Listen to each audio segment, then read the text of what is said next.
Bismillahirrahmanirrahim. Assalamualaikum warahmatullahi ta'ala wabarakatuh. Waalaikumsalam warahmatullahi wabarakatuh. Alhamdulillahirabbil alamin wa bihi nasta'in wa ala umuri dunya waddin. Wassalatu wassalamu ala asyrafil anbiya'i wal mursalin wa ala alihi washabbihi ajma'in amma ba'du. Subhanaka la ilma lana illa ma 'allamtana innaka antal alimul hakim. Rabbi shrah li sadri wa yassir li amri wahlul 'uqdatam min lisani yafqahu qawli. Amma ba'du. Subhanaka la ilma lana illa ma 'allamtana innaka antal alimul hakim. Allahumma faqihna fid din wa 'allimna ta'wil. Amin ya rabbal alamin. Hadirin Bapak Ibu ya sekaligus para asatidzah rahimakumullah. Yang kami hormati Bapak Haji Helmi Yusuf yang telah hadir di tengah-tengah kita. Kita akan melanjutkan kembali kajian kita, yaitu kitab Mustalahul Hadis karangan dari Muhammad Shalih Al-Utsaimin. Kemarin hari Senin ya kita menjelaskan kitab Sahih Muslim sekaligus biografi Imam Muslim. Dan sekarang kita akan lanjutkan kembali kajiannya, yaitu faidatani al-faidatul ula wal faidatus tsaniyah. Maksudnya adalah ada dua faedah atau manfaat dari kitab dua kitab sahih, baik itu sahih Bukhari maupun sahih Muslim. Bapak Ibu yang dimuliakan Allah Subhanahu wa taala, marilah kita diawali dengan kalimat suratul Fatihah. Semoga ilmu yang diperoleh bermanfaat untuk kita semuanya di dunia dan di akhirat nanti. A'udzubillahi minasyaitonirrajim. Bismillahirrahmanirrahim. Al-Fatihah ila hadratin Nabil Mustafa sallallahu alaihi wasallam wa ala alihi wa sahbihi wa ashabihi wa dzurriyyatihi wa qarabati ajma'in. Summa ila ruhi khususan ila ta'lifu hadzal kitab Mustalahul Hadis Muhammad Ibn Shalih Al-Utsaimin. Annallaha yu'lihi darajatihi fil jannah wa yu'idu alaina min barakatihi wa asrarihi wa anwarihi wa ulumihi wa nafahatihi fid din wa dunya wa akhiratil Fatihah. A'udzubillahi minasyaitonir rajim. Bismillahirrahmanirrahim. Alhamdulillahirabbil alamin arrahmanir rahim maliki yaumiddin. Iyyaka na'budu wa iyyaka nasta'in ihdinas siratal mustaqim. Siratal ladzina an'amta 'alaihim ghairil maghdubi 'alaihim waladdallin. Amin. Rabbighfir lana wa liwalidayna amin wa li jami'i muslimina amin. Baik. Langsung saja kepada Haji Helmi Yusuf MAG kami persilahkan. Baik. Bismillahirrahmanirrahim. Assalamualaikum warahmatullahi wabarakatuh. Waalaikumsalam warahmatullahi wabarakatuh. Bismillah, alhamdulillah, wassalatu wassalamu ala rasulillah, Sayyidina Muhammad ibn Abdillah, al-qa'im bihuquqillah, adada ma fi ilmillah, salatan da'imatan bidawami mulkillah, wa ala alihi wa sahbihi madaqat ila wa farajahullah amma ba'du. Qalu subhanaka la ilma lana illa ma'allamtana innaka antal alimul hakim, wa la hawla wa la quwata illa billahil aliyil azim. Rabbi shrah li sadri wa yassir li amri wahlul 'uqdatam min lisani yafqahu qawli. Rabbi shrah li sadri wa yassir li amri wahlul 'uqdatam min lisani yafqahu qawli. Rabbi shrah li sadri wa yassir li amri wahlul 'uqdatam min lisani yafqahu qawli bi jahi sayyidina Muhammadin sallallahu alaihi wasallam. Para bapak, para ibu, para asatidzah yang kami hormati, alhamdulillah siang hari ini kita bertemu kembali dalam keadaan sehat walafiat. Mudah-mudahan nikmat yang besar ini dapat kita syukuri dan dapat kita gunakan ya sebaik-baiknya sesuai dengan yang diinginkan oleh Allah Subhanahu wa taala, yang kemudian akhirnya menjadi pantas bagi kita untuk kita mendapatkan balasan yang lebih baik melalui proses syukur atas nikmat-nikmat yang Allah telah berikan tersebut. Salawat dan salam semoga selalu tercurahkan kehadirat baginda Rasulullah sallallahu alaihi wasallam. Pak Dirgan, tolong naikin sedikit ke atas. Saya mau cek kita udah di atas belum? Udah mulai ini belum? Kalau tidak salah Muslim ini belum kita baca nih. Waktu itu ini ya. baru sampai syairnya doang. Iya. Baik. Baik, iya. Baik, kita sudah membicarakan tentang sekilas riwayat Imam Muslim ya, tapi memang belum semuanya. Nah, ini mungkin kita akan bahas di sini, nanti akan ada beberapa hal juga yang terkait dengan periwayatan Imam Bukhari dan Imam Muslim. Bismillahirrahmanirrahim. Sekarang kita akan bahas tentang nama beliau ya. Muslim huwa Abul Husain Muslim bin al-Hajjaj bin Muslim al-Qushairi an-Naisaburi. Beliau adalah Abul Husain, ya, Bapak Husain, berarti anaknya ini adalah Husain. Nama beliau sendiri adalah Muslim bin al-Hajjaj bin Muslim al-Qushairi. Al-Qushairi adalah marganya, An-Naisaburi itu adalah tempat beliau lahir. Ulida fi Naisabur sanata arba wa mi'atain, ya, lahir tahun 204 Hijriah. Wa tanaqqala fil amsar li talabil hadis, dan dia berpindah-pindah ke kota-kota besar untuk ya menuntut ilmu hadis, mencari hadis. Farahala ila Hijaz, maka beliau berangkat ya menuju Hijaz. Ya, Hijaz itu kira-kira kawasan Saudi lah, di sana itu paling dekat. Syam itu Suriah, Libanon itu masih Syam pada waktu itu. Irak, Iran itu masih Libanon, masih Syam dulu namanya. Wal Irak, wa Mesir, dan Irak dan Irak dan Mesir. Walamma qadamal Bukhari, dan ketika dia datang ya kepada Imam Bukhari di Naisabur, lazamahu, maka Imam Muslim itu mengabdikan diri kepada Imam Bukhari. Ya, melazimkan itu berarti berada di situ lama gitu ya. Wa nazara fi ilmihi, dan ia melihat atau mencari ilmunya.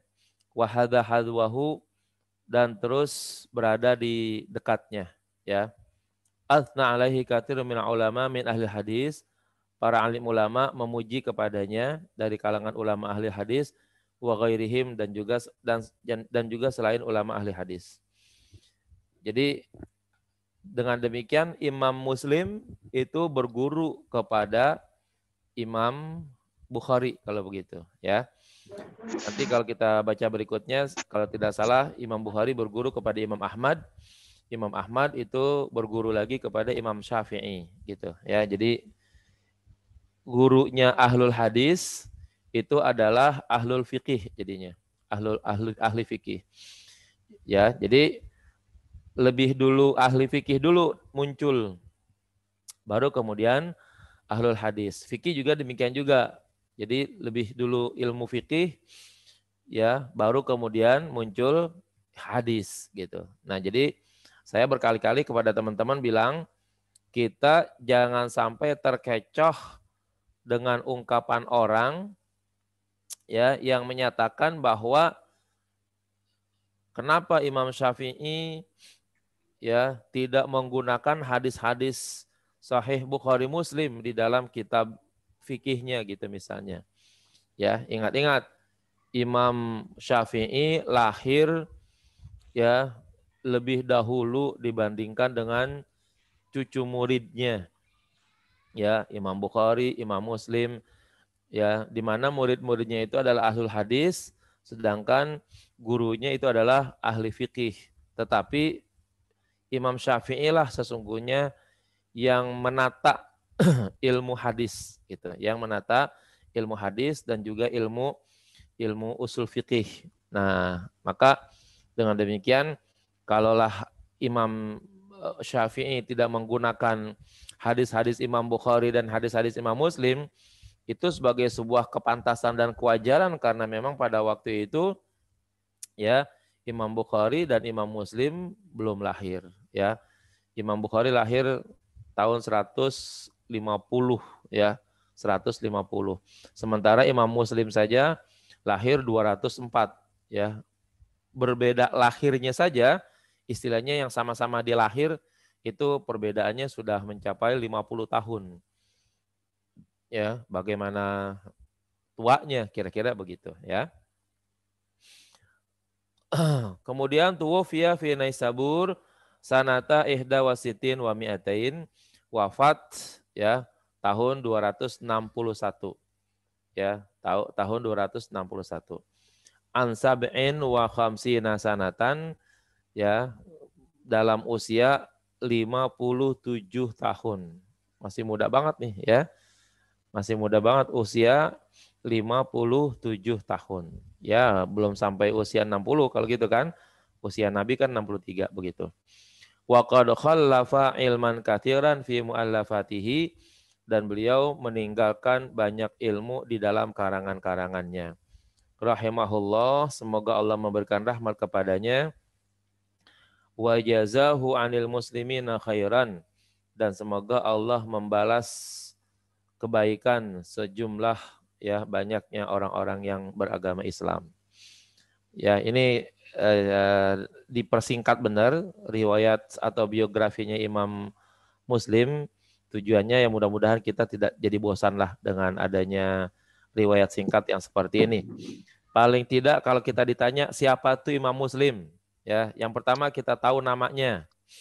Yang kedua kita tahu tahun kelahirannya. Kemudian tahun wafatnya, itu kita tahu tuh. Kemudian usianya berapa, ya kan?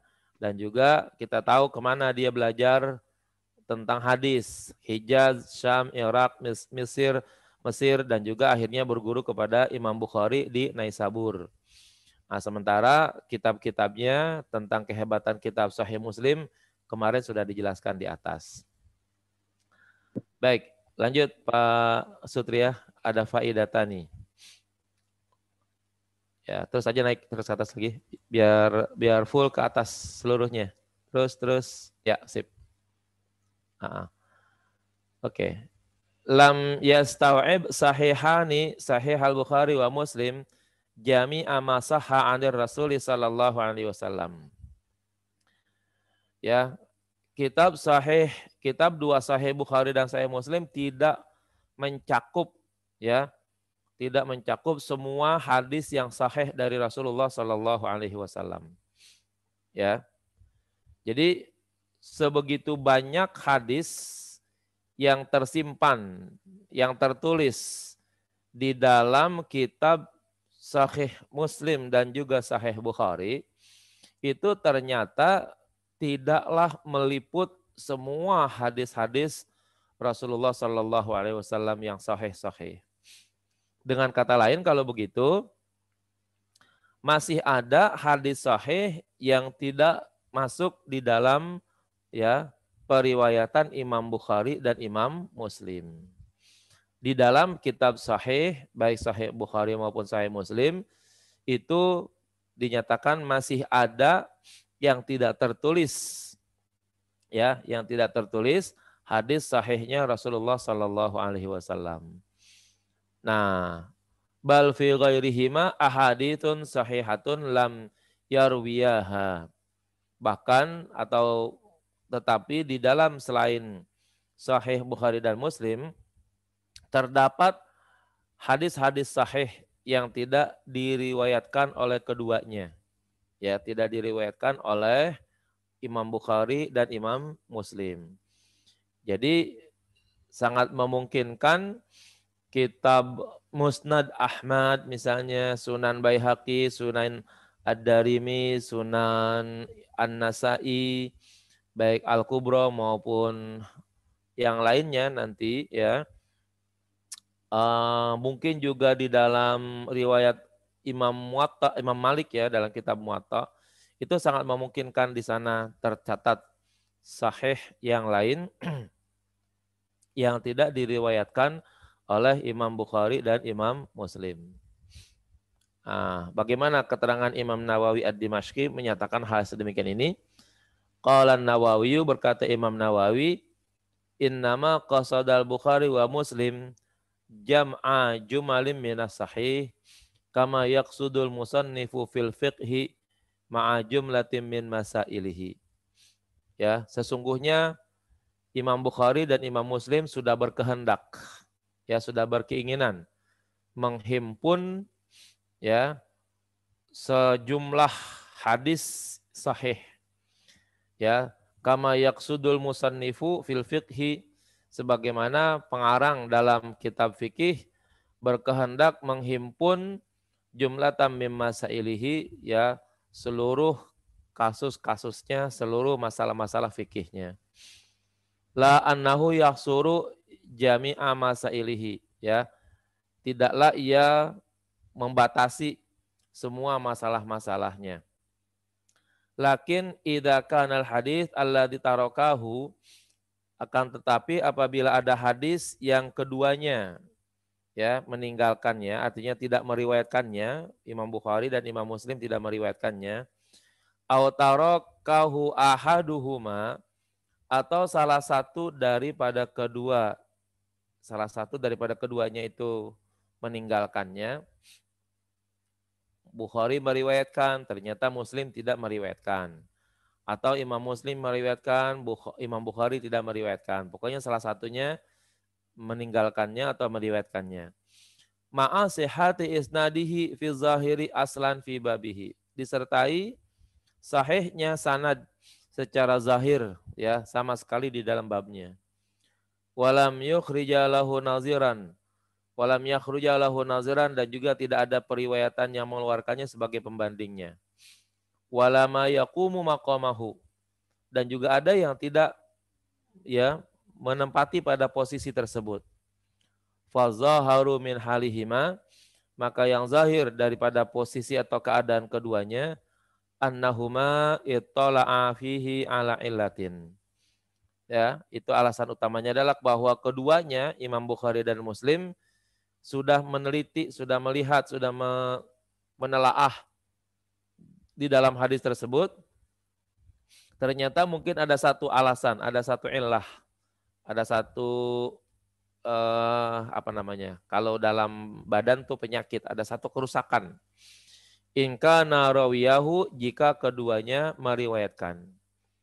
Wayah, itu ya, yang pertama bahwa Imam Bukhari dan Imam Muslim tidak meriwayatkannya karena di sana ada illat.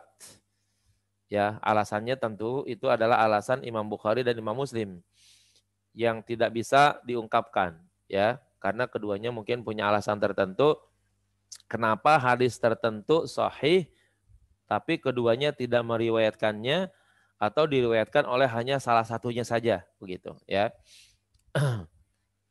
Dulu mungkin sudah pernah saya ceritakan tuh, ya, ada perawi yang melihat pemilik sanad berikutnya itu berperilaku kurang baik, begitu misalnya, ya. Ada yang buang ludah ke kanan, ada yang menggoda binatang. Ini jangan-jangan hadis-hadis yang seperti ini nih yang ditinggalkan oleh Imam Bukhari, gitu, ya. Sehingga akhirnya banyak hadis yang mungkin didapati oleh Imam Bukhari, oleh Imam Muslim, tetapi karena dilihat dari sisi ilat tertentu, ya, itu Imam Bukhari melihat adanya ketidaknyamanan atau adanya ilat tertentu tersebut, maka akhirnya hadis tersebut, ya, ditinggalkan, gitu, ya, ditinggalkan. Begitu juga Imam Muslim, ya, sama, karena kedua perawi ini itu memang betul-betul sangat ketat di dalam menerapkan nilai-nilai sahih pada hadisnya, itu, ya, yang sangat luar biasa itu, sehingga kenapa sekarang hadisnya itu setingkat atau paling sahih, bahkan dianggap sebagai berada pada kedudukan kedua, ya, di dalam sumber hukum di bawah Al-Quran, itu karena nilai kesahihannya adalah yang sangat luar biasa tadi itu. Kata para alim ulama, kalau seandainya ada Al-Quran selain Al-Quran yang sekarang ini, katanya, maka kitab Sahih Bukhari dan Sahih Muslim itu akan menjadi Quran berikutnya, katanya begitu, ya. Kalau seandainya ada Al-Quran selain Al-Quran yang turun dari Allah kepada Nabi Muhammad. Alasan berikutnya, wa yuhtamalu annahuma tarokahu nisyanan. Ya, alasan kedua, dimungkinkan bahwa keduanya Imam Bukhari dan Imam Muslim tarakahu meninggalkan hadis sahih tersebut nisyanan, ya, karena lupa, ya. Ya, sepandai-pandainya orang, sehebat-hebatnya orang, manusia juga gitu, ya. Imam Bukhari daya ingatnya sangat luar biasa. Imam Muslim daya ingatnya sangat luar biasa. Tetapi sebagai manusia ya tentu tidak akan luput dari ya lupa, dari apalah segala macam yang menyebabkan ya akhirnya ada beberapa hadis yang mungkin tidak bisa diriwayatkan oleh Imam Bukhari dan Imam Muslim atau tidak tertulis di dalam Sahih Bukhari atau Sahih Muslim. Alasannya kata Imam Nawawi adalah karena lupa, ya, kelupaan. Tapi ini apa namanya alasan yang sulit sekali untuk diterima begitu. Bagaimana mungkin sekelas Imam Bukhari dan Imam Muslim lupa terhadap hadis sahih gitu misalnya, ya. Lupa tidak menulisnya atau lupa tidak mengingatnya itu kan macam-macam. Tapi kalau menurut saya itu hampir-hampir sulit untuk diterima, ya. Karena daya ingat Imam Bukhari, daya ingat Imam Muslim itu adalah manusia yang sangat super dalam hal pengingatan hadis, baik dari segi matannya maupun dari segi sanadnya, ya, maupun juga dari berbagai macam sisi, ya. Tentang hadis itu Imam Bukhari kita katakan sebagai orang yang tidak bisa dibohongin lah tentang hadis. Jangankan nama orang, nama kata, nama kalimat begitu, andaikan satu titik, ya, satu titik saja yang ditulis oleh Imam Bukhari di dalam kitabnya Sahih Bukhari itu kita pindahkan ke dalam kalimat yang lain, Imam Bukhari itu tahu tuh bahwa itu titik tersebut bukan ada di situ begitu, ya. Itu sampai sebegitu hebatnya. Nah, maka kalau dikatakan bahwa Imam Bukhari atau Imam Muslim lupa terhadap satu hadis yang yang ditinggalkannya, ini agak agak berat bagi saya sendiri pribadi, ya, menisbatkan kata lupa kepada Imam Bukhari dan kepada Imam Muslim. Walaupun ini sebenarnya pendapat ini juga diajukan oleh Imam Nawawi sebagai seorang ahli hadis juga begitu. Dari sisi mana alasannya itu agak ribet, agak susah kalau dikatakan Imam Bukhari atau Imam Muslim lupa, apalagi lupanya bareng-bareng gitu berdua. Ya, itu agak ribet banget. Kemungkinan salah satunya lupa bisa jadi, tapi kalau dua-duanya lupa itu saya hampir tidak percaya gitu, ya. Karena memang kedua orang ini sangat super lah dalam hal mengingat begitu. Kemudian yang ketiga alasannya au itharan litarkil italah, ya, atau lebih mementingkan supaya ya meniadakan kepanjangan begitu, ya. Jadi hadis-hadis yang Rasulullah sampaikan saking banyaknya mungkin begitu. Maka ketika ada sesuatu yang ditinggalkan oleh Imam Bukhari atau Imam Muslim, itu diutamakan supaya tidak ada hal-hal yang sangat panjang sekali, yang menjadikan nanti si pembaca mungkin menjadi bosan. Nah, itu kira-kira seperti itu.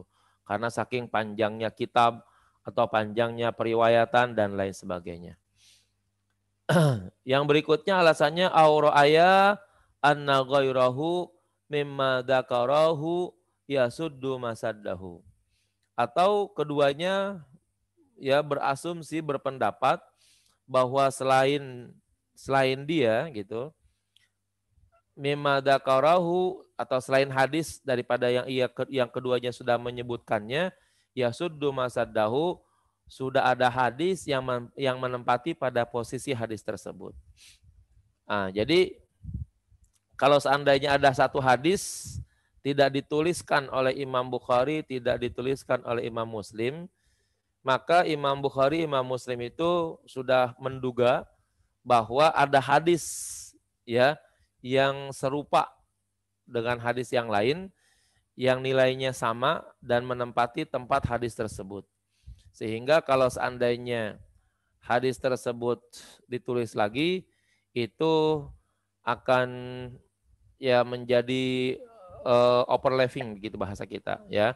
Di sana ada, di sini ada gitu misalnya. Ini hadisnya itu, hadis yang begitu berikutnya ini lagi gitu. Nah, itulah yang menyebabkan akhirnya Imam Bukhari, Imam Muslim itu tidak menulis suatu hadis tertentu ya karena dianggapnya sudah ada satu hadis yang lain yang senilai dengan itu atau hadis yang lain sudah menempati tempat hadis tersebut.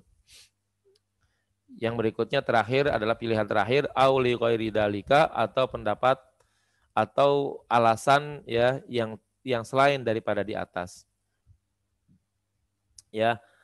Jadi yang pertama karena ada illat tertentu, yang kedua karena lupa, yang ketiga karena mementingkan yang lain. Nah, kemudian juga ada masalah-masalah tertentu. Nah, ini yang menjadikan akhirnya ada satu hadis yang tidak ditulis di dalam kitab Sahih Bukhari dan Sahih Muslim. Baik, faedah kedua. Ittafaqal ulama ya ala anna Sahihil Bukhari wa Muslim asahul kutubil musannafati fil hadis fima dzakarahu muttasilan. Ya. Sepakat para alim ulama bahwa dua kitab Sahih Bukhari adalah kitab paling sahih, kitab tertulis paling sahih dalam bidang hadis. Fima dzakarahu sebagaimana yang keduanya sebutkan muttasilan ya. Juga dilihat dari sisi kesinambungan sanadnya ya kepada Rasulullah.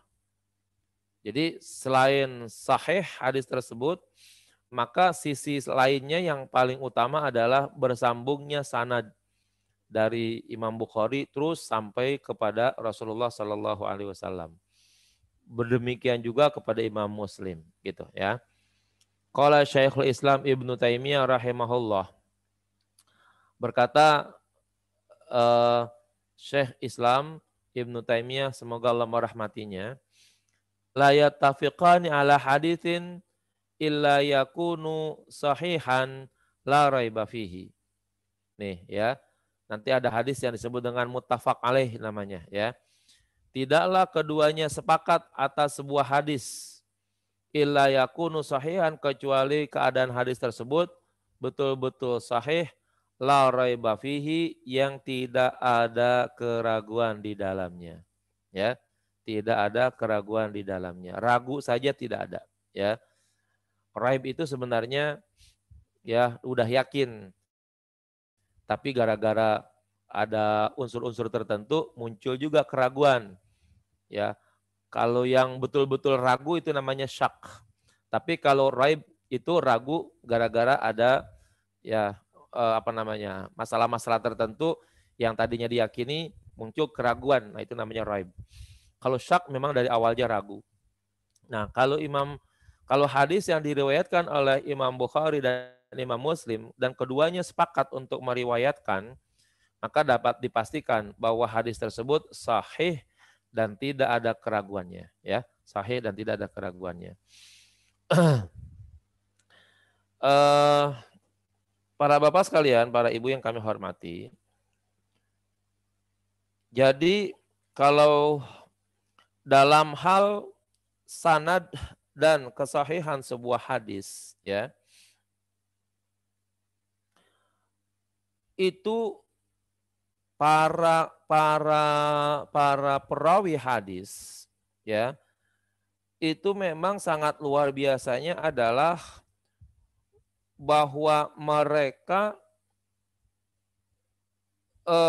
punya kesinambungan atau punya korelasi atau punya hubungan yang sangat erat ya dengan Rasulullah Shallallahu Alaihi Wasallam. Ini yang paling susahnya nih, yang kita anggap sebagai sesuatu yang sangat luar biasa. Jadi hubungan batin, ya hubungan batin guru berguru para ahlul hadis kepada Rasulullah itu yang tidak dimiliki oleh ulama-ulama lain kali. Ya walaupun ada ya. Tapi yang paling banyak itu biasanya adalah yang terkait memang dengan hadis. Karena itu memang terkait dengan pembicaraan langsung dari Rasulullah Shallallahu Alaihi Wasallam. Dan mereka sekalipun Rasulullah sudah wafat, tapi ya upaya untuk berguru kepada Rasulullah itu tidak pernah selesai. Dan Rasulullah masih senantiasa bersedia untuk menjadi guru bagi mereka. Itu hebatnya para ulama hadis itu seperti itu. Ini bukan cerita dan bukan rekayasa ya. Karena keberadaan Rasulullah sebagai ya rasul itu tidak pernah selesai di dalam hal misi dan misinya itu enggak selesai. Jadi terus berlangsung. Nanti kalau Bapak Ibu bisa baca ayat surah Al-Baqarah 51 misalnya. Di sana Allah menjelaskan, kama arsalna fikum rasulam minkum yatslu alaikum ayatina wa yuzakkikum wa yu'allimukumul kitaba wal hikmah wa yu'allimukum ma lam takunu ta'lamun. Ini ayat menjadi bukti dan dasar yang kuat bahwa keberadaan Rasulullah sebagai rasul yang misinya membacakan ayat kitab, membacakan ayat-ayat Al-Quran, membersihkan jiwa, mengajarkan Al-Quran dan mengajarkan hadis, serta mengajarkan orang-orang yang belum pernah ia ketahui selama ini, itu masih berlangsung sampai saat ini. Ya, di situ pada surah Al-Baqarah Allah menjelaskan, sebagaimana kami telah mengutus di hadapan kalian seorang rasul yang juga ya dari kalangan kalian sendiri. Tugasnya apa? Misinya apa? Yatslu, yang pertama membacakan alaikum ayatina, membacakan ayat-ayat kami. Kalau membacakan ayat-ayat kami di sini berarti global ayatnya. Baik ayat yang tertulis yang disebut dengan ayat maktubah atau ayat yang tidak tertulis yang disebut dengan ayat kauniyah namanya. Terus wa yuzakikum, dan membersihkan jiwa kalian, ya, membersihkan diri dari kemusyrikan, menambah iman, ya. Terus mengajarkan wa yu'allimumul kitab wal hikmah, mengajarkan, ini yang paling penting, mengajarkan Alkitab. Kalau Alkitab berarti kembali kepada Al-Qur'an, wal hikmah, dan kembali kepada hadis. Nah, ini nih yang tidak berhenti di sini, ya. Terus ada lagi wa yu'allimukum ma lam takunu ta'lamun, dan mengajarkan sesuatu yang selama ini belum pernah kalian ketahui.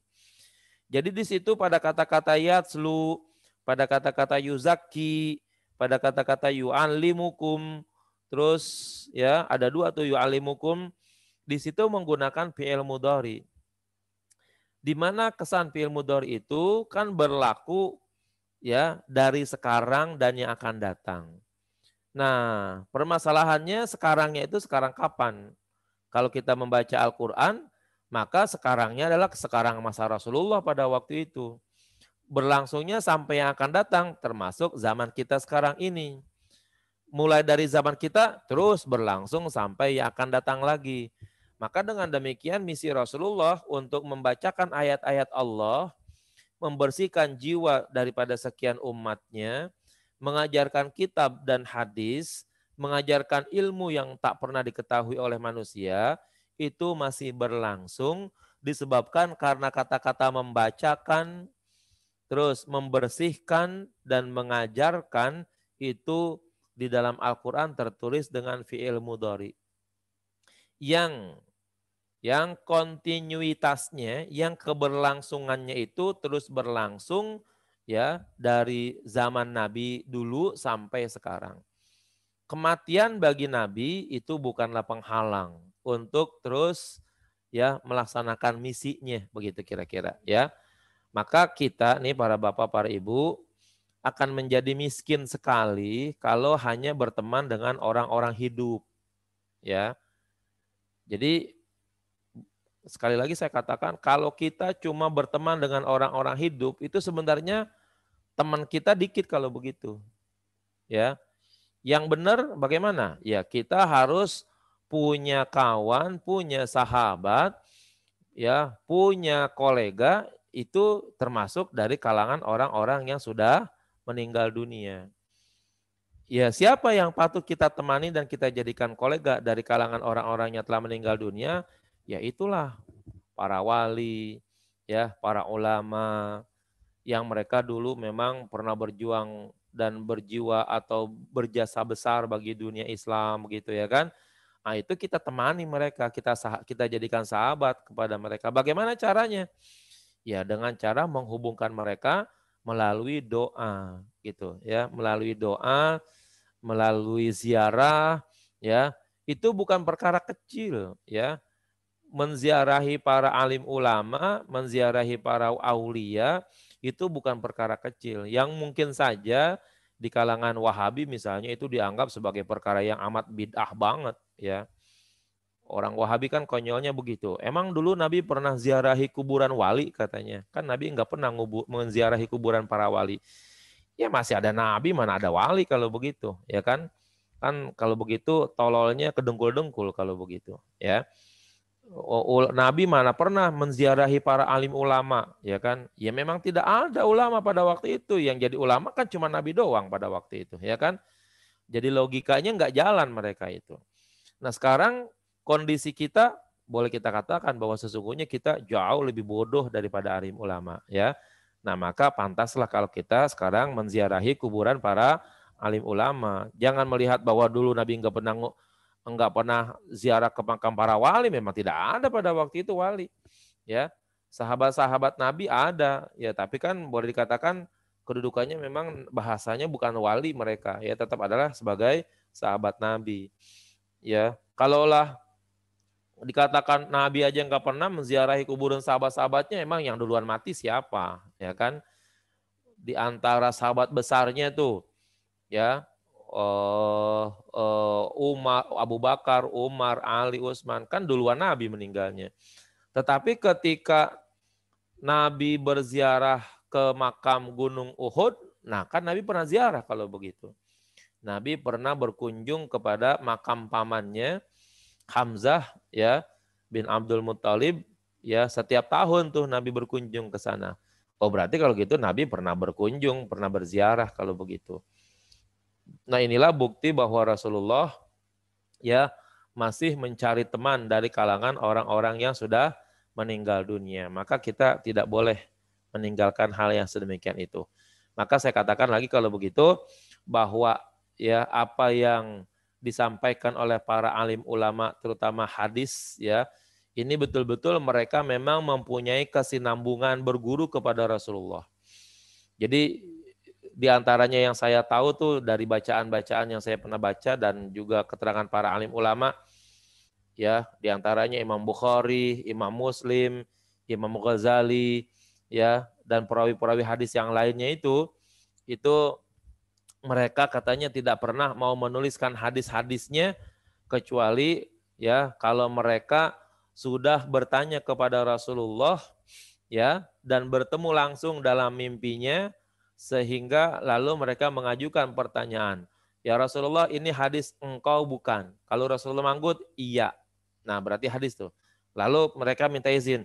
Bolehkah ya Rasulullah saya menuliskan hadis ini di dalam kitab saya? Rasulullah manggut, iya. Itu 2 kali manggutan saja bagi mereka nilainya sangat luar biasa sekali tuh. Ketika mereka membutuhkan hadis tersebut, membutuhkan jawaban dari Rasulullah. Ya, sekedar manggut saja tuh Nabi. Ya Rasulullah ini hadis kamu bukan? Nabi manggut.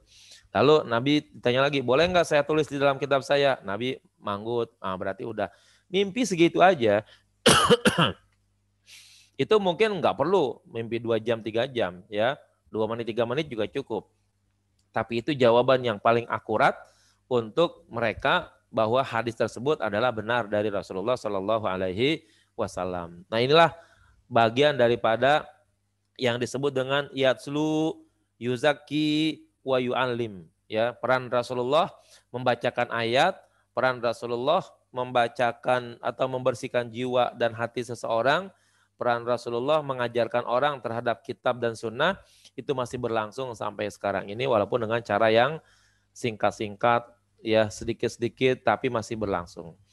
Termasuk juga yang saya ketemu bacaannya adalah yang istilahnya zaman sekarang tuh masih hidup gitu. Ada orang yang menemukannya lah di era modern sekarang ini, yaitu Syekh Yasin Al-Fadani, Muhammad Yasin Al-Fadani. Ya, saya ketemu dengan Said Agil Al-Munawar, saya ketemu dengan Kiai Hibatullah Siddiq dari Betawi begitu ya kan. Beliau termasuk orang-orang yang pernah bertemu dengan Syekh Yasin Al-Fadani itu pada waktu itu. Nah, sementara Syekh Yasin Al-Fadani sendiri itu digelari dengan Al-Musnidud Dunya. Ya, Musnidud Dunya artinya semua sanad yang dimiliki oleh ahlul hadis itu berkumpul pada Syekh Yasin Al-Fadani. Sehingga orang kalau mau belajar hadis itu kepada Syekh Yasin Al-Fadani, maka semua sanad itu sudah ada di tangan Syekh Yasin Al-Fadani. Syekh Yasin Al-Fadani apabila kerumitan di dalam mencari hadis atau kerumutan untuk menetapkan apakah ini hadis atau bukan, atau Syekh Yasin Al-Fadani tinggal melaksanakan salat 2 rakaat, ya, kemudian ya berdoa kepada Allah agar dipertemukan dengan Rasulullah. Nah, kemungkinan besarnya itu nanti dia akan bertemu dalam mimpinya, tinggal dia bertanya, ya Rasulullah ini hadis atau bukan? Terus adanya di kitab apa? Udah ketemu tuh Syekh Yasin Al-Fadani. Sebegitu hebatnya ya Syekh Yasin Al-Fadani, dan itu sebagai bukti bahwa Rasulullah masih terus mengajar kepada umatnya begitu ya.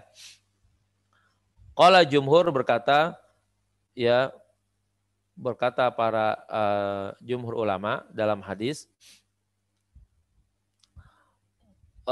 mutunuhuma ya, ada yang dikatakan bahwa hadis itu bukan saja dari segi mutasilnya, tetapi juga dari segi matan hadisnya. Ya, ya'lamu ahli hadis ilman qat'iyan, para ahli hadis itu mengetahui secara qat'i, secara pasti, anna Nabi sallallahu alaihi wasallam qalaha, bahwa Nabi pernah mengatakan hadis tersebut. Berarti kalau apa yang dikatakan oleh Nabi, itulah yang disebut dengan matan hadis namanya. Ya, jadi apa yang diriwayatkan oleh Imam Bukhari dan Muslim ya secara ittifaq, nanti namanya hadisnya disebut dengan muttafaq alaih ya. Hadisnya disebut dengan muttafaq alaih, maka itu dapat dipastikan hadis tersebut adalah hadis sahih, hadis tersebut adalah hadis yang muttasil, hadis tersebut matannya itu pernah dikatakan oleh Rasulullah sallallahu alaihi wasallam. Hada wa qadin taqada ba'dul hufaz ala sahibi as-sahihain. Ya, sudah ada upaya mengkritik oleh sebagian ahli hadis, penghafal hadis ya. Al-hufaz biasanya orang yang menghafal 100.000 hadis. Terhadap pemilik sahihain ya, yaitu Imam Bukhari dan Muslim. Ahadis, ya beberapa hadis nazalat andarjatin maltazamahu. Ya, satu atau beberapa hadis yang turun dari derajat yang menjadi kelazimannya. Tablughu mi'atain wa asyrata hadis, yang mencapai jumlah hadis 210. Ishtaraka fitnaini wa talatina minha, bersamaan di dalamnya Imam Bukhari dan Muslim pada 32 hadis. Wan farada al-Bukhari bi tamaniyati wasinin, Imam Bukhari sendiri meriwayatkan 78, wan farada Muslim bimi'ah, dan Imam Muslim meriwayatkan 100 hadis. Itu yang dikritik ya oleh para ahli hufaz al-hadis.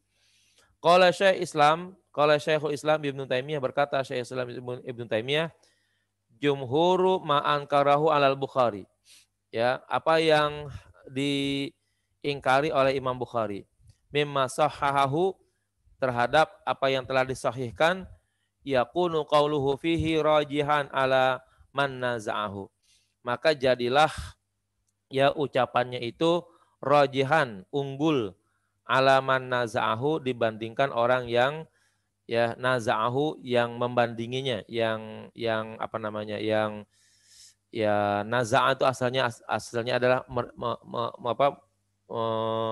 meributkannya begitu, tidak menyetujuinya.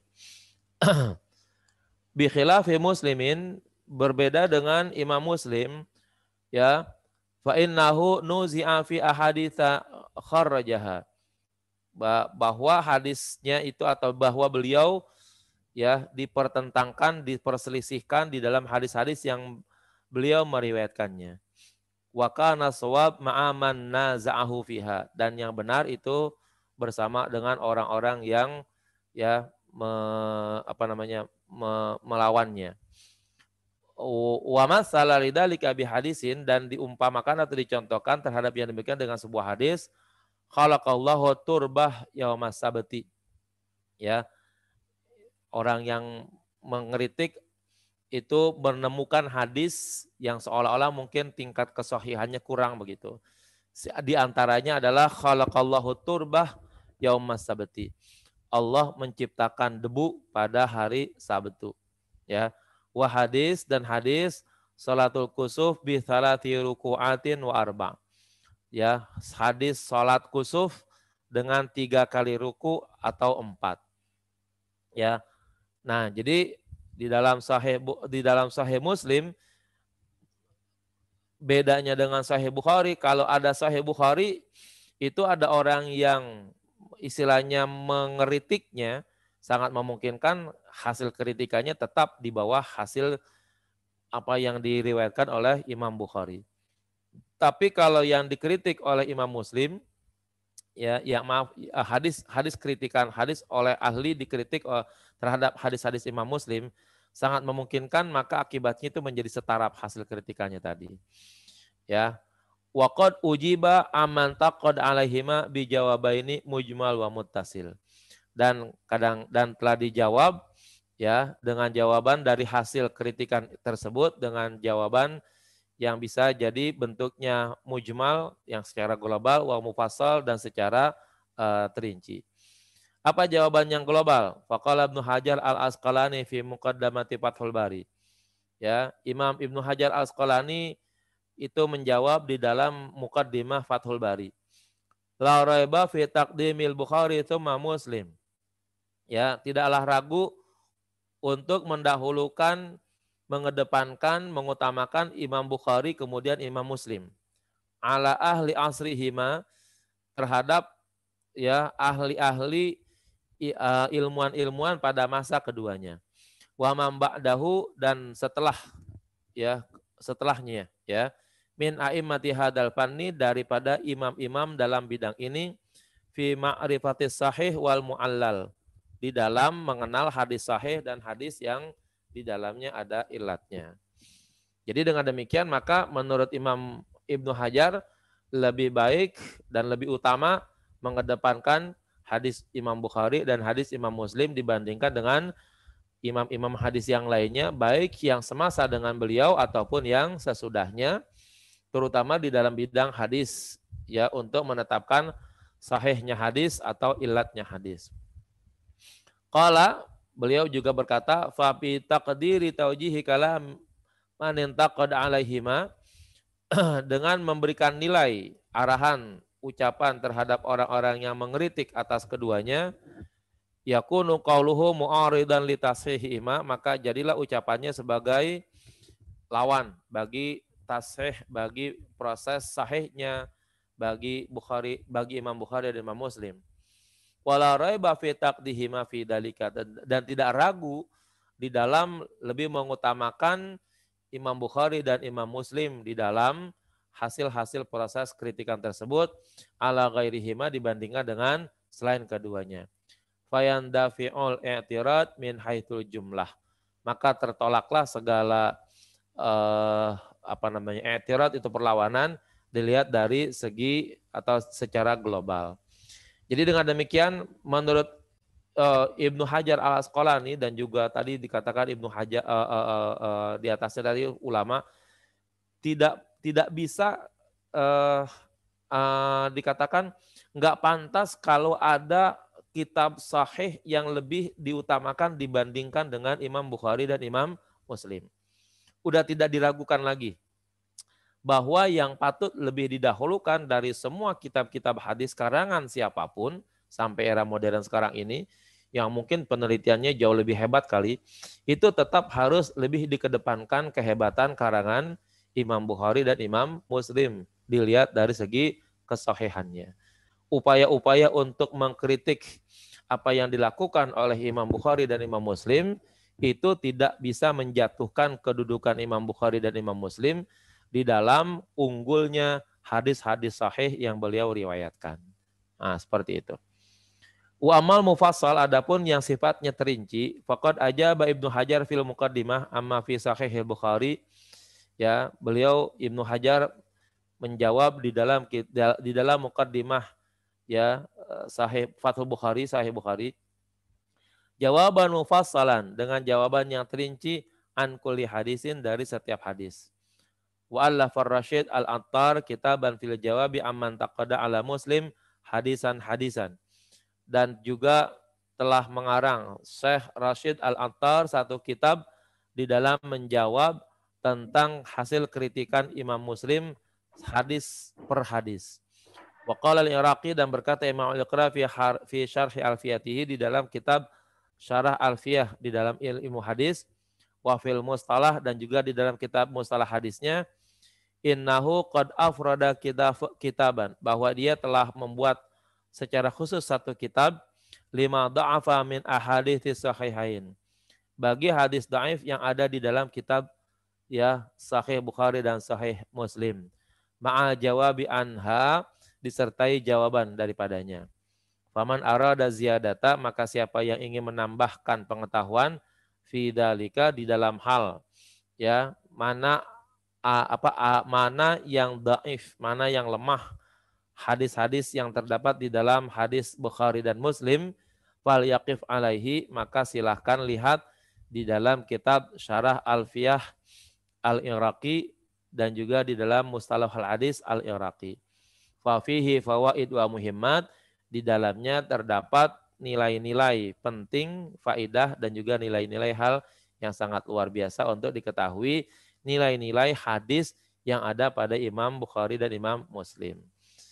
Para bapak, para ibu sekalian, sampai sekarang ini di dunia internasional lah pokoknya, dalam hal ya menetapkan hadis, betapapun mungkin di dalam hadis Sahih Bukhari dan hadis Muslim itu ada nilai-nilai dhaifnya begitu kira-kira dengan berbagai macam masalahnya, tapi boleh dikatakan apa yang telah dilakukan oleh Imam Bukhari dan Imam Muslim sampai saat ini belum ada upaya yang sama dari ya penulis-penulis hadis di abad modern sekarang ini. Padahal kalau sekarang ini para ahlul hadis itu ingin menelusuri hadis-hadis, sesungguhnya udah jauh lebih mudah karena sudah banyak hadis-hadis yang sudah tertulis. Artinya mereka kalau ingin meneliti hadis cukup duduk, tidak perlu ya berjalan ke Hijaz, ke Mesir, ke Irak, ke mana-mana begitu untuk bertemu dengan seorang ahlul hadis. Tidak penting itu. Ya tidak perlu begitu bahasanya. Kalau mau meneliti hadis cukuplah ya lihat kitabnya, lalu lihat kitab-kitab yang lain sebagai pembanding untuk menetapkan tingkat kesahihan atau tingkat kedhaifan hadis-hadis tertentu. Khususnya lagi yang diriwayatkan oleh Imam Bukhari dan Muslim. Tapi sampai sekarang orang belum berani secara terang-terangan untuk mengatakan ya dhaifnya hadis-hadis Imam Bukhari. Ya, dhaifnya hadis-hadis Imam Bukhari dan Imam Muslim. Belum ada orang yang berani sedemikian itu. Baik, para Bapak Ibu sekalian, ini mungkin yang dapat kita bahas. Insya Allah nanti kita lanjutkan dengan Sunan An-Nasai. Ya. Silakan Pak Dirga. Baik, Bapak Ibu. Afwan Ustadz, izin keluar Ustadz Dirga di Ta'lim. Oh ya, baik, Ustazah Nena, tafadhol. Iya, syukran Ustadz. Afwan. Izin pamit. Assalamualaikum warahmatullahi wabarakatuh. Waalaikumsalam warahmatullahi wabarakatuh. Baik, kita akan memasuki sesi pertanyaan sebagaimana biasa.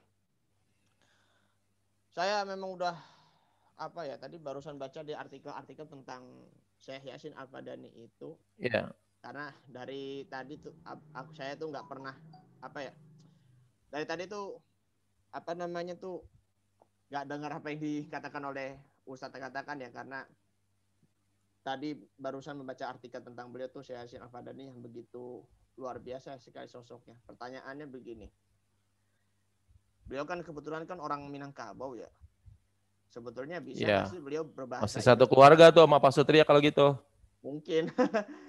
Jangan-jangan nyambung kali. Pertanyaannya apakah beliau bisa berbahasa Indonesia nggak itu ya beliau ya? Bisa lah. Bisa. Saya punya guru dari Betawi sini Kebayoran Lama ya. Itu dulu berkunjung ke rumahnya dan ngomong biasa, ngomong Indonesia begitu. Walaupun sudah lama di Arab tetap saja bisa ngomong bahasa Indonesia. Oh masih bisa ya Syekh Hasyim Al-Fadani Masih itu bisa. ya? Iya. Saya Hmm. pernah lihat foto Kiai Haji Hibatullah itu guru saya di Sanawiyah di Aliyah dalam bidang tafsir itu saya lihat beliau sedang duduklah bersama-sama para tamu dan sebagainya dan sedang ngobrol begitu. Ya saya duga ini pasti ngobrolnya dengan bahasa Indonesia kan yang datang orang Indonesia semua masalahnya pada waktu itu gitu. Ya, itu seperti itu. Saya pikir mah beliau mah karena memang lama di Arab makanya beliau tuh nggak bisa berbahasa Indonesia ya walaupun orang kita juga ya.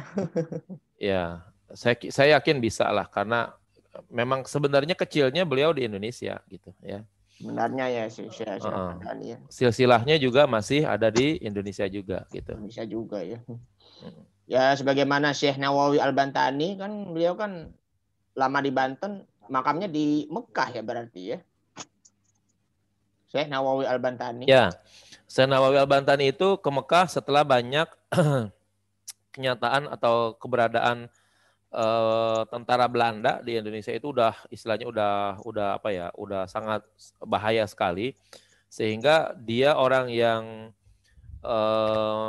merasa ingin mendalami ilmu gitu, itu merasa tidak nyaman apabila dalam kondisi seperti itu lalu harus belajar di Indonesia begitu. Maka akhirnya beliau meminta izin kepada kedua orang tuanya dan termasuk kakeknya pada waktu itu agar bisa belajar di luar negeri gitu ya. Guru awalnya ya bapak dan kakeknya Syekh Nawawi Bantani itu.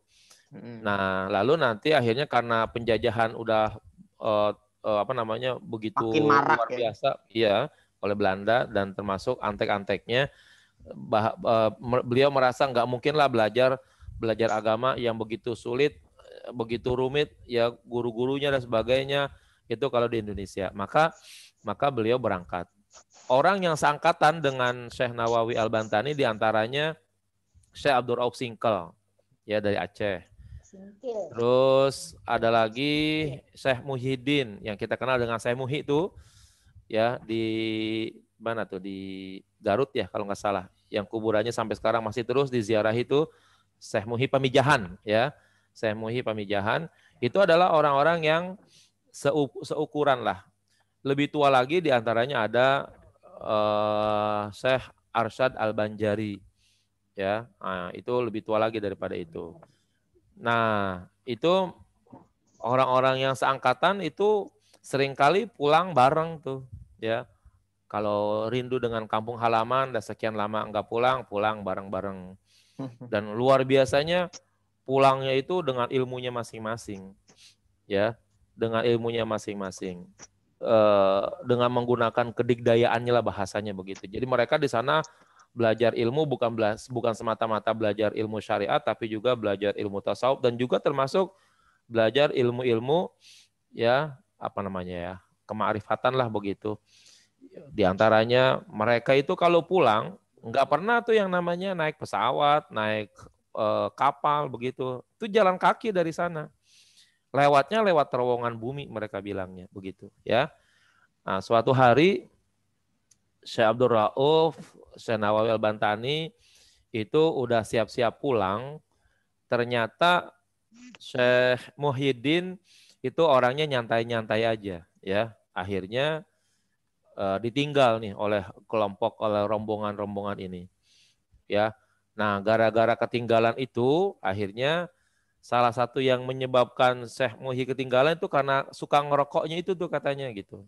Jadi dia santai-santai ngerokok dulu. Nah ini teman-teman yang lain, Syekh Nawawi, Syekh Abdul Rauf udah siap jalan, Syekh Muhi masih ngerokok aja, akhirnya ditinggal. Ya, terlambatlah beliau akhirnya, dan itu menjadi penyesalan katanya.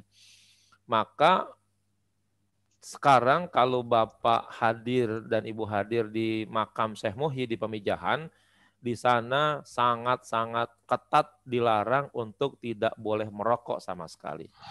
Karena katanya Syekh Muhi sangat menyesal ketika pulang kampung bareng itu ternyata ketinggalan gitu ya.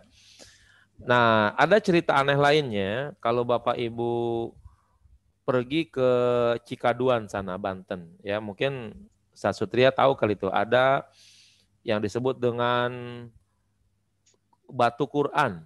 Oh, batu Quran mah iya tahu saya itu. Nah, itu ya. Batu Quran itu kan ada kolam yang terus mengalir tuh airnya ya, Pak Sutria ya? Ya, masih jernih itu. Ya, airnya jernih. Itu katanya air tersebut nggak digali itu. Ya, nggak ada proses penggalian. Tapi ngucur terus dari bawah naik ke atas. Padahal itu kan melawan sifat alami daripada air tuh begitu ya. Nah, itu katanya kenapa itu terjadi? Itu adalah ya hasil jalannya para ulama, jalannya para wali di bawah tanah yang pada akhirnya mencapai kedalaman titik air gitu ya. Ketika tembus, ketika keluar, nah itu di daerah tempat yang disebut dengan batu Quran tadi tuh. Tuh mereka keluarnya di situ katanya. Termasuk khususnya ya Imam Nawawi Al-Bantani, termasuk Syekh Tubagus ya. Di situ Syekh Tubagus apa tuh Sutria, Pak Sutria? Yang di batu Quran. Saya lupa namanya itu. Ya, nah di situ ada kolam besar begitu. Nah, itu airnya mengalir terus tuh. Ya, dari bawah mengalir terus. Ternyata itu adalah tempat jalannya para waliullah dari Mekah ke Banten tersebut. Sehingga bekas-bekas jalanan itu akhirnya dialiri oleh air sehingga akhirnya sampai sekarang airnya Syekh Maulana Mansur, Pak, situ. Oh iya, Syekh Maulana Mansur. Syekh Tubagus Maulana Mansur gitu ya. Nah, itu airnya sampai sekarang jalan terus. Katanya di tengah-tengah kolam tersebut ada batu besar. Batu besar itu adalah untuk menutupi lubang tempat mereka keluar, dan tujuannya salah satunya adalah jangan sampai air yang keluar tersebut berhamburan terus-menerus yang bisa-bisa menyebabkan banjir wilayah tersebut katanya. Maka ditutuplah dengan batu besar. Nah, yang orang bilang katanya itu batu Quran ya. Siapa yang bisa ngelilingin 7 kali katanya berenang tanpa napes, nah itu katanya hebat katanya begitu ya. Sampai sekarang masih diyakini seperti itu ya. Baik. Dimohon dipersilakan untuk bertanya. Siapa nih? Syekh Maulana Masyuruddin. Mansur di situ ya, Masyuruddin. Oh, Ibu Kanti udah pernah ke sana kali ya? Syekh Maulana Mansur ya? Ini tapi di sini Masyuruddin. Mansur di sini barusan saya baca di Google. Manshuruddin ya, Manshuruddin. Oke. Baik, silakan. Nih mumpung lagi buka mikrofon, Bunda Ustazah Latifah, silakan untuk bertanya. Ya, ini kajiannya kajian biografi ya. Jadi mungkin kalau kita tidak mengenal banyak nama-nama beliau agak repot jadinya. Memang perbekalan kita jadi sangat minim gitu maksud saya. Betul, iya. Jadi kalau nggak ada pertanyaan sih saya nggak heran. Silakan Bunda Latifah. Di ini. Itu tadi Ustadz. Ya. Dari Singkil Aceh itu Ustadz. Ya. Bukan singkel tapi singkil. Ya, singkil bisa begitu. Ya. Saya tahunya cuma itu doang. Karena dari Aceh beliau kan. Betul, ya dari Aceh. Nah itu peneliti hadis apa bagaimana? Ahli hadis atau? Kalau Abdul Rauf Singkil itu ahli fikih. Yang dari Singkil. Ahli fikih beliau tuh. Ahli fikih. Ya. Saya punya kitab-kitab beliau. Masih tulisan tangan beliau gitu ya, masih tulisan Iya. tangan. Jadi aslinya gitu ya, Ustaz? Iya, betul. Masih ada. Ribet membacanya karena tulisan orang dulu kan pakai tinta Iya. yang ditutul tuh gitu ya, tinta tutul tuh. Iya. Iya, pakai ini apa namanya, pena. Betul. Jadi Tintanya tinta Cina. tulisannya kadang-kadang kalau lagi bagus ya bagus, tapi kalau giliran belepetan ada juga tuh yang belepetan yang susah dibaca banget begitu jadinya. Kalau kita nggak ngerti bahasa kitabnya, wah amat sangat menyulitkan begitu. Jadi membaca kitab-kitab lama itu ada di dalam namanya ilmunya ilmu filologi. Nah, itu harus bisa menggabung ya kitab-kitab karya beliau sendiri atau kitab-kitab karya ulama lain yang sederajat dengan kitab tersebut sehingga nanti mampu menghubungkannya untuk membacanya begitu ya. Kalau kita hanya membaca kitab beliau saja dengan tulisan yang beliau tulis, nah itu kadang-kadang rumit banget bacanya karena ya tulisannya bagaimana, titiknya di sebelah mana dan lain sebagainya itu ya sangat memungkinkan susah dibaca jadinya kalau begitu. Nah itu nanti ada ya bahasan yang sedemikian itu yang kita sebut dengan ilmu filologi namanya. Kebetulan saya di UIN memang bidang saya seperti itu. Ya, Filologi ada lagi? itu apa, Ustaz? Filologi itu ilmu yang terkait dengan pembacaan teks kitab-kitab atau naskah-naskah kuno gitu. Manuskrip Nusantara lah Ya, di situ. termasuk manuskrip diantaranya. Iya. Untuk saat ini sih ya ahli manuskrip itu seorang guru kami juga dari UIN, Pak Oman Fatur Rahman. Iya. Jazakallah, Ustaz. Iya. Ada lagi silakan. Silakan. Ada yang ingin bertanya? Bu Fauzia ataupun Febri, Pak Budi? Assalamualaikum Pak Budi. Waalaikumsalam warahmatullahi wabarakatuh.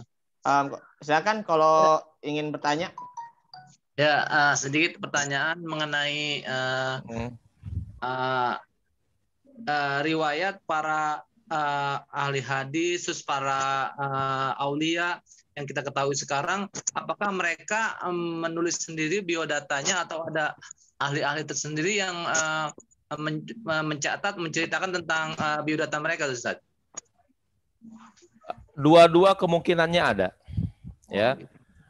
Salah satu artinya di antara mereka memang ada yang sempat menulis tentang siapa diri mereka, terutama ketika mereka ingin misalnya menulis sebuah buku gitu, ya. Nah, karangan milik mereka itu biasanya di dalamnya itu ya ada riwayat hidup singkat yang mereka tulis, ya. Nah, itu seperti itu. Sehingga akhirnya mereka itu menulis ya riwayat hidup mereka sendiri gitu.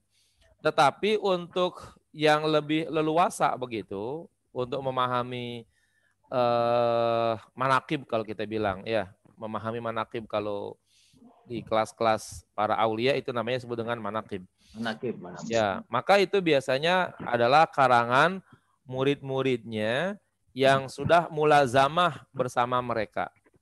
Ya, yang sudah mulazamah bersama mereka, yang sudah istilahnya bertahun-tahun duduk bersama mereka, belajar bersama mereka, maka setiap kali ada kegiatan itu mereka catat, ya, mereka kumpulkan catatan-catatannya, lalu setelah itu jadilah ya kumpulan cerita gitu, ya. Itu mereka peroleh ya melalui kehidupan mereka sehari-hari, sehingga kalau nanti ada yang disebut misalnya seperti manaqib gitu, itu tidak ada lain adalah kemungkinan besar orang-orang yang sangat dekat dengan beliau begitu, ya. Maksudnya pengalaman pribadi beliau hidup dengan. Betul, ya, pengalaman pribadi, pengalaman atau kejadian-kejadian tertentu itu yang betul-betul dilihat oleh muridnya, nah itu kemudian dicatat oleh muridnya tersebut. Contoh misalnya begini, Syekh Abdul Qadir itu suatu hari datang kepada mereka seorang yang mau berdagang ke Irak pada waktu itu, ya. minta izin mau dagang ke Irak, ya. Karena kondisi sekarang katanya pembegal lagi banyak-banyaknya nih Syekh gitu, ya. Minta doa, minta barokah katanya. Ya sudah, jalan sana katanya, saya doain selamat gitu ya. Nah, akhirnya jalanlah orang tersebut. Ya. Itu kemudian beberapa hari, ya kira-kira 3 hari dalam rombongan dagang ini masih dalam proses dagang itu melewati sebuah hutan ya, yang sangat panjang, jauh, dan di situ memang tempatnya para begal tinggal begitu. Nah, ini akhirnya para pedagang yang tadi minta izin kepada Imam Syekh Abdul Qadir Jilani itu udah ketakutan, udah nggak ada jalan lain, kayaknya dia tinggal nyerah doang dah ya, karena pembegalnya udah sangat luar biasa dari segi jumlah dan dari segi senjata mereka lebih unggul begitu. Akhirnya ada di antara mereka ya yang bertawasul tuh kepada Syekh Abdul Qadir Jilani. Ya entah dengan cara mereka lah pokoknya. Akhirnya pada waktu itu Syekh Abdul Qadir Jilani dalam kondisi akan berwudu tuh. Ya. Dalam kondisi akan berwudu. Itu di telinganya Syekh Abdul Qadir kedengeran tuh ya. Ada orang lagi ribut-ribut apa begitu gitu. Perasaan dari yang dia rasakan nih oleh Syekh Abdul Qadir ini kayaknya yang maaf saya nih yang kemarin minta izin dagang begitu ya kan itu. Akhirnya itu sendal bakyak ya. Kan dulu orang kalau ke kolam ya itu kan menggunakan sendal bakyak tuh. Itu dari rumahnya Syekh Abdul Qadir dilempar aja tuh. Ya, dilempar entah kemana perginya tuh bakyak begitu ya. Ternyata itu bakyak ya sampai ke tempat hutan di mana para jamaahnya Syekh Abdul Qadir ada di situ, dan setiap pembegal itu kepentok dengan bakyaknya Syekh Abdul Qadir Jilani. Beletak, beletuk, beletak, beletuk, beletak, beletuk, jatuh semuanya tuh. Ya, si pembegal tersebut. Nah, ini jamaah sampai heran. Ini siapa yang ngelemparin bakyak kayak begini gitu ya kan? Bakyak orang dulu kan gede-gede itu ya kan, lebar-lebar. Jadi kalau kena kepala emang benar-benar benjol bahasanya begitu ya kan. Nah, ini jatuh semuanya orang tersebut. Nah, bakyak itu akhirnya ya disimpan oleh salah satu jamaah. Akhirnya ya mereka melanjutkan lagi perjalanan. Itu kejadian itu tuh setelah 3 hari setelah 3 hari minta izin. Kan berarti kalau jalan juga ada jauh kan kalau gitu kan ya. Udah 3 hari jalan naik keledai, naik onta begitu. Berarti jauh sekali. Tapi bakyaknya Syekh Abdul Qadir Jilani itu dilemparin dari rumahnya sampai tuh ke hutan di mana jamaah-jamaahnya itu dibegal di situ ya. Nah, akhirnya mereka melanjutkan perjalanan untuk dagang. Ya, singkat kata, akhirnya pulang. Sebelum pulang ke rumah, nah itu mereka nemuin dulu tuh Syekh Abdul Qadir. Ya, Syekh, kami pada waktu dulu mau berangkat, ya kira-kira 3 hari dari kami minta izin, kami mendapatkan celaka, kami dibegal. Ya, tiba-tiba saja ketika kami sedang dibegal, itu si begal pada jatuh tuh kepentok bakyak. Nah, ini bakyaknya saya simpan ya. Kata Syekh Abdul Qadir, ya itu bakyak saya katanya gitu ya. Itu bakyak saya katanya. Nah, di situ tuh ya, maka cerita ini diceritakan lagi di dalam kitab Manaqibnya Syekh Abdul Qadir Jilani. Anda kalau membaca kitabnya pasti akan menemukan itu, cerita seperti itu ya. Ada seperti itu. Yang jadi heran itu adalah yang pertama, jarak 3 hari perjalanan itu termasuk cukup jauh gitu ya. Dengan unta ya, walaupun pelannya unta tetap jauh lah begitu.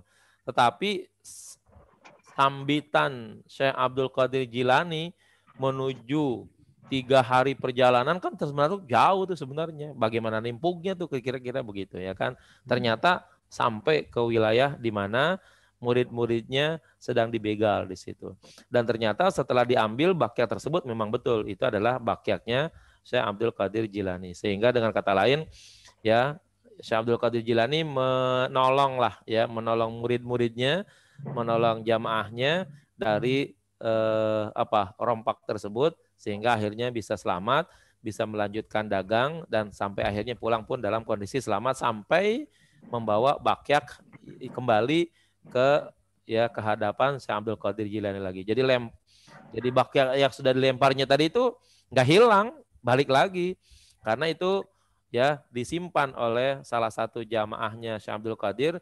Ya ini bakyak siapa nih kira-kira begitu, disimpan saja sudah dan ternyata betul itu adalah bakyaknya ya Syekh Abdul Qadir Jilani yang dipergunakan untuk berwudu begitu, untuk ke kamar mandinya begitu. Salah satu karomahnya ya Ustaz. Bah, seperti itu ya, salah satu karamahnya. Yang diceritakan langsung sama murid-murid langsung gitu ya. Betul, betul. Ya, itu biasanya adalah murid-murid terdekatnya lah. Maka dinamakan dengan anqabah atau anqibah ya. Jamaknya menjadi manaqib gitu ya. Mungkin kalau kita kenal di beberapa tempat itu ada manaqib Syekh Saman, ya. Manaqib Syekh Saman juga. Ya, mungkin Pak Budi di daerah Srengseng ya situ ya. Saya pernah baca suruh manaqib Syekh Saman kalau orang punya hajat gitu.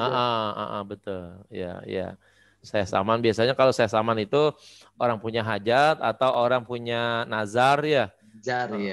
Selesai dari musibah atau apa segala macam itu banyak orang Betawi yang membacakan manaqib Syekh Saman begitu. Kalau orang Jawa Barat Cirebon, itu manaqibnya manaqib Syekh Abdul Qadir gitu ya, gitu bedanya. Ya, syukran San. Dibaca gitu ya San.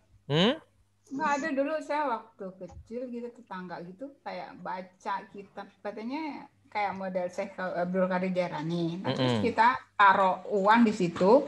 Nanti di mana kita naruhnya itu seolah-olah kejadian untuk kita yang akan datang begitu tuh boleh, Mas? Ya, permasalahannya sih kalau itu sudah sesuatu yang bukan dilarang, ya saya kira nggak jadi masalah ya. Bukan hal yang dilarang begitu. Silakan saja. Kalau sesuatu itu sudah dilarang dan bertentangan dengan amal baik ulama, apalagi bertentangan dengan amal baik amal baik Nabi, Sunnah gitu. Nah itulah yang dilarang begitu. Selagi permasalahan-permasalahan tersebut tidak ada larangan secara jelas, apalagi orang tersebut masih bisa meniatkan kebaikan untuk sesuatu yang dikerjakannya itu, saya kira itu hal-hal yang tidak dilarang lah yang sedemikian itu masih diperkenankan. Berarti membaca masa depan dong kalau gitu, Ustaz? Enggak juga sih, ya. Kalau baca manaqib itu malah baca bukan masa depan, masa lalu. Iya, masa lalu tapi diproyeksikan dengan si yang baca itu, maksudnya yang berniat siapa gitu. Nanti berhentinya di mana, nanti kejadian itu dia yang akan datang tuh seperti itu gitu. Kalau itu mungkin saya belum jelas ininya ya, belum jelas bagaimana caranya gitu. Kalau yang sudah saya pelajari, bagaimanapun pembacaannya hanya sekedar dibaca saja, riwayat-riwayat kehidupan Syekh Abdul Qadir gitu. Setelah dibaca, di dalamnya ada selingan-selingan pembacaan ayat, pembacaan salawat, pembacaan zikir, itu aja. Kalau yang saya temukan ya, yang sudah saya pelajari dan sudah saya laksanakan itu di beberapa kalangan komunitas orang-orang Cirebon begitu, nah itu seperti itu aja. Setelah pembacaan manaqib dilanjutkan dengan tahlil, doa, lalu kemudian makan kayak biasa kita tahlilan aja di sini begitu. Tapi memang di itunya saat kan ada bukunya itu kan. Nah, nanti bukunya itu misalnya kayak saya mau apa gitu. Nah, saya taruh uang di bukunya itu nanti sampai di perkara apa nah gitu. Nah, itulah niat saya yang akan datang seperti itu gitu. Ini yang belum saya tahu nih. Saya belum lihat cara seperti itu. Ya, belum tahu kalau modelnya kayak gaya begitu, belum tahu gitu saya.